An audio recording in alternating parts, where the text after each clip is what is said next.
Hello guys, ngayong araw na to, isang refrigerator po ang ating pong gagawin. So ito pong refrigerator na ito ay na-check up na po namin. So sira po yung kanyang thermostat. Kasi sabi ng may-ari, sumingaw daw ang preyon dahil nangangamoy siya buong maghapon. Ngunit nang chinek up natin, wala naman po siyang butas kasi seal type po ito.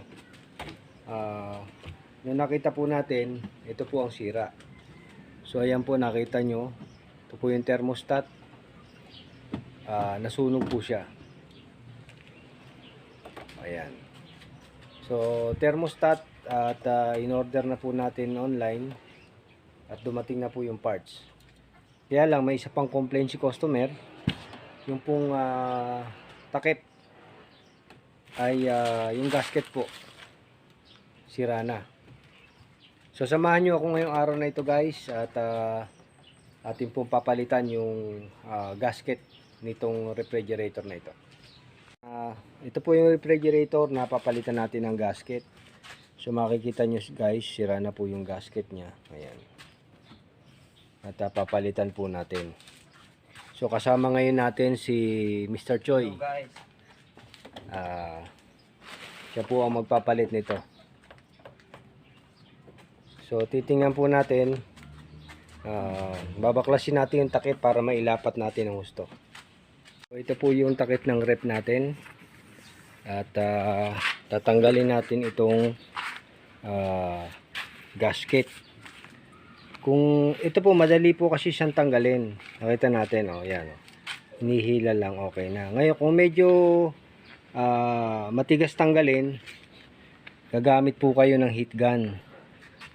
Painitan po nyo, dahan-dahan lang po. Pero wag nyo sosobrahan ng init kasi baka po maluto itong plastic. Pinainitan po ng kaunti ito ng heat gun pagka medyo mahirap pong alisin. Ito po kasi madali po siyang alisin. Kaya po hindi na po natin ginamitan ng heat gun. Ayan. Ayan po, natatanggal na. So ngayon lilinisin natin ito guys kasi pagkakataon na para malinis natin. Iskubahin natin to para malinis na po siya. Then babalikan po natin after po na ang malinis natin. Ayan po at malinis na. So ikakabitan natin tong gasket na bago. Ayan, in-order na po natin to from China. Itong gasket na to. Custom made po ito. Ginagawa natin. Ayan. Sige, kakabit na natin to.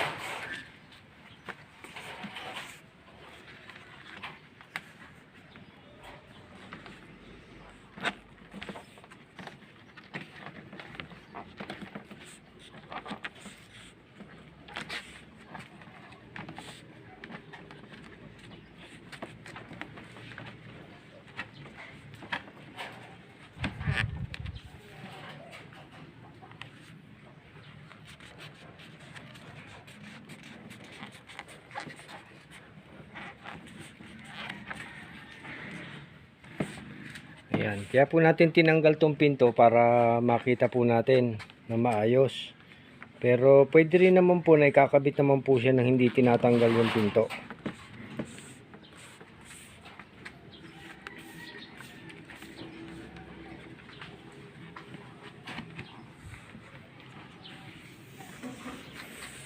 Ayan po. At sukat na sukat.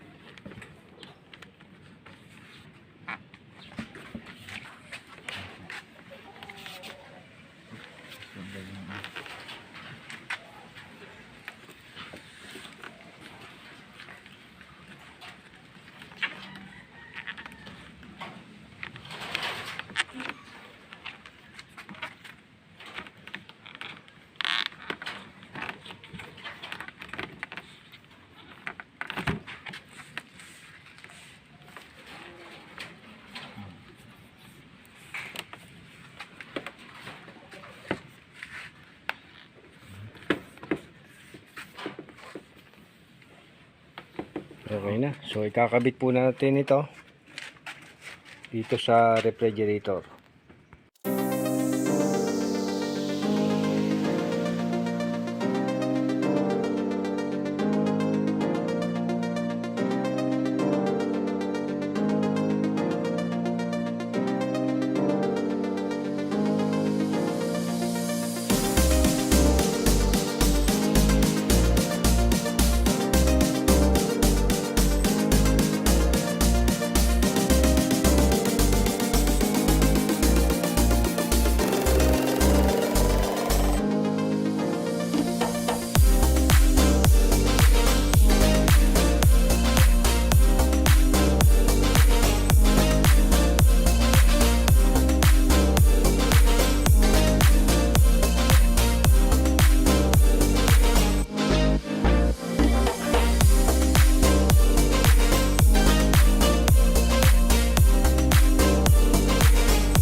So ang gagawin natin ay ipapalapat po natin. Yan, gagamit tayo ng ito po, spatula na plastic.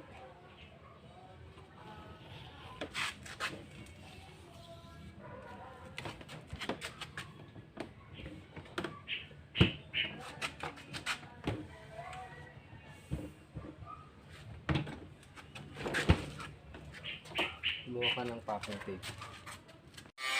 So ayan guys, after po na maikabit natin, kung mapapansin nyo po ay hindi po siya lumalapat ng maayos. Ayan po, nakaangat po ito dahil hindi po pa po lapat itong ating gasket. So yung gasket na ito, papalapatin po natin siya para po mag-fit po siya dun sa gilid ng rep. So yan po, nakita natin bago ang gasket, nakanganga at ayaw po dumikit. So gagawin po natin yan ng solusyon.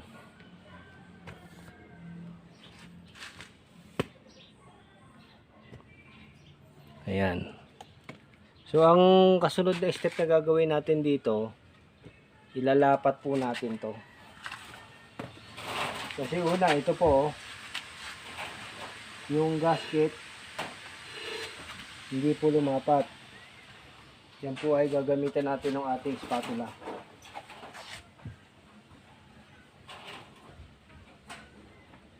Yan po, palalapatin natin siya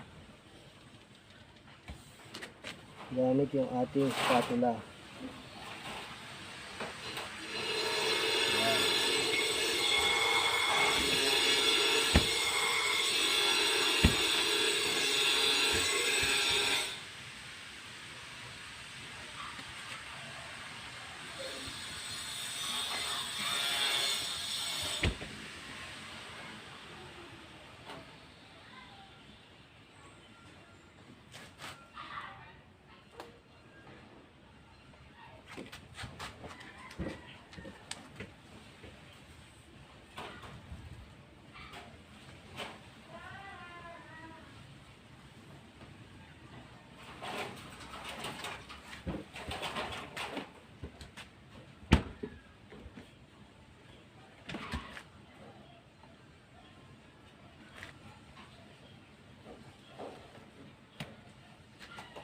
Ayan.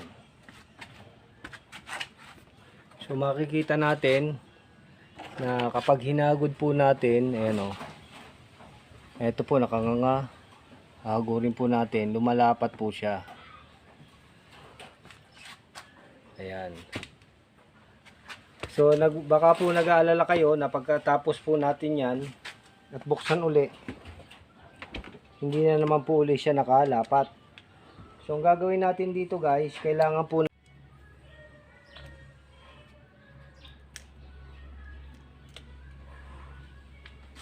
so ito nakita natin may mga hindi nakalapat lalo na pag binuksan sinara, hindi nakalapat. So ito lalapat yan kapag ka nainitan. Nainitan ito.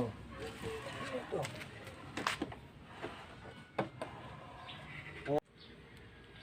Yan. Ito. Nakita mo kung makakita ka ng ganyan, hindi nakalapat, di ba? Yan. Gagamit ka ng hot air. So, painitan mo lang siya. Okay. Ayun. Makita mo, lumapat. Yan lang po yung paraan para lumapat siya. Ngayon kasi ito kasing gasket kasi ng rep, pag nainitan, ay dumidikit. Yan. Kaya po, yun ang dahilan kung bakit umiinit itong gilid. Para po yung gasket ay lumapat ng gusto. Kasi pagka hindi po siya umiinit, anong nangyayari, yung gasket, itong mga gasket na to, tumitigas siya. So nakaangat. Then ganoon din po pagka luma na yung gasket. Kaya po kailangan po na umiinit po itong gilid ng refrigerator. Yan. Yun po ang dahilan kung ba't umiinit po itong gilid. Para po yung mga gasket ay lumapat. Buti natin dito sa kabilang side.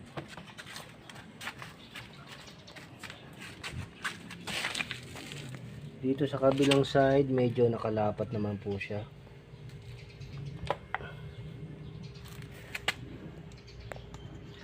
Nakalapat naman dito. So, yun lang ang tatandaan natin pag may mga nakaangat, hindi nakalapat. Ito naman po kasi umiinit. Kaya ito po, pag tumagal, lalapat po ito. Yan. Kailangan po meron kayo nitong spatula.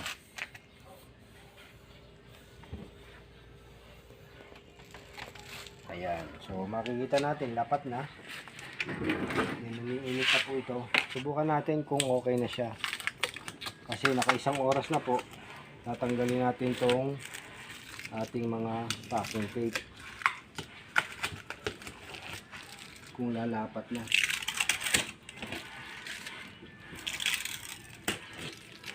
Ayan. Dito pa. Okay. Buksan natin. And kung meron pong mga kulubot na ganyan, nakikita natin kulubot. Painitan lang po natin ng kaunti yan.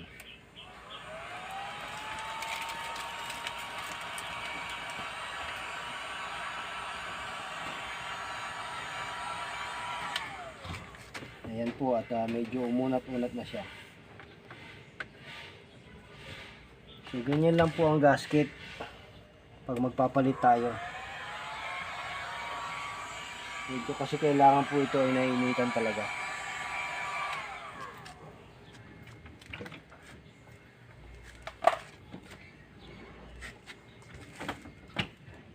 Ayan po, nakita nyo.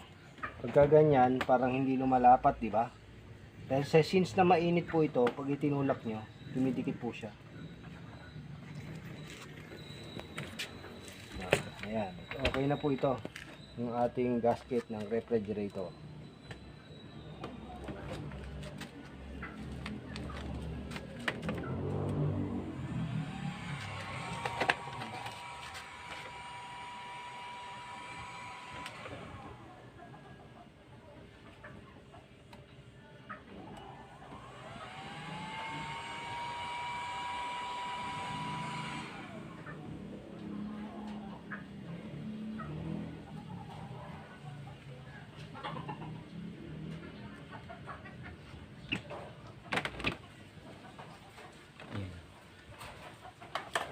Ayan, at okay na po siya. So, pag nainitan nga po siya, yun, umuunat eh. Nakita natin to kanina, kulubot na kulubot siya. Ngayon, ay nabuwasan na po yung pagkakulubot niya.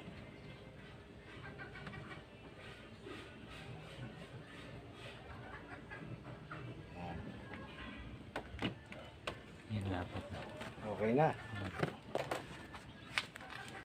So ayan guys, hanggang dyan po muna ang ating video sa araw na ito at sana po ay nakapag-share po ako sa inyo ng kaunting kaalaman na magagamit natin sa pang-araw-araw natin na pagre-repair.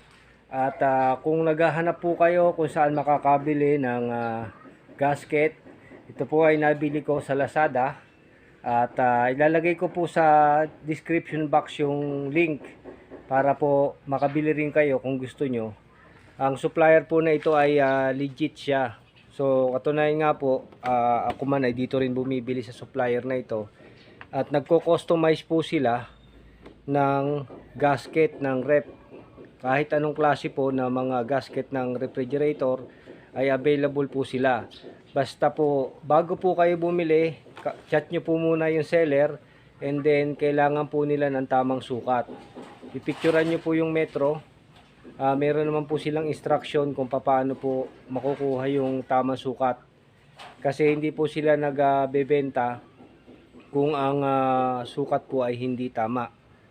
Kaya po bago kayo mag-purchase ay i-chat nyo po muna yung seller and then kapag ka po okay na at alam na ng seller yung sukat ng gasket ng refrigerator nyo ay pwede na po kayo mag-purchase.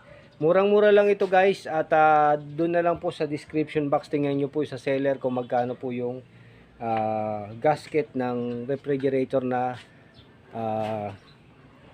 kailangan nyo. So pinapaalala ko lang po na yung pong gasket maker po na ito o yung pong supplier ng gasket ay hindi po sila nagdedepende sa model at saka sa brand ng refrigerator ninyo. Kung di ang seller po na ito ay manufacturer po sila ng gasket, kailangan po nila yung tamang sukat, yung itsura po ng gasket. At kaya kailangan nyo po silang kausapin muna. Kung bibili po kayo ng gasket at magbabase po sa brand or sa model ng refrigerator, hindi po nila kayo pagbibilan.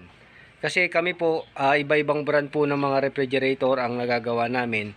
Kaya sa kanila po kami bumibili. Kasi kung bibili po tayo dun sa mga brand na ng rep, brand ng rep, doon tayo bibili ng gasket, medyo mataas po ang presyo.